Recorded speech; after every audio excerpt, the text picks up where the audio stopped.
Wonderful person, very quiet guy, never taking the limelight, just did it all on the pitch and did it for his club, for his country and for his family. It was a shock, really. I mean, I saw the news on Twitter, and the tweet that Munster kind of put out didn't, I had to read it a few times. It didn't really make a whole lot of sense to me, and after that then it was just kind of numbness for the rest of the day, to be honest.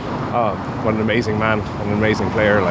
He gave everything for Munster and for Ireland, and what more could you ask from someone? So he'll be sorely missed. And especially from a Munster point of view, I think he totally epitomises Munster rugby, and he was a one club man, and just great heart and great spirit, and he was a worthy captain to lift the cup, for them in 06. I think everybody's quite sombre, and I know down in Limerick it's really, really sombre down there. That just lost a key figure and a hero to that city. Felt like we lost a member of the family.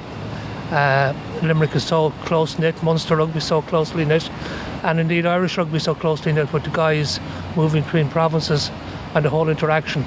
And it's just a terrible shock to the family of Irish rugby, and particularly to the Limerick family of rugby, the Munster family, and more particularly to the Foley family and his wife and kids. It's just horrific. He's been described multiple times this weekend as a legend of Munster rugby, and literally embodies what Munster rugby is. And he's been a tremendous loss to the club, tremendous loss to the country and to the province.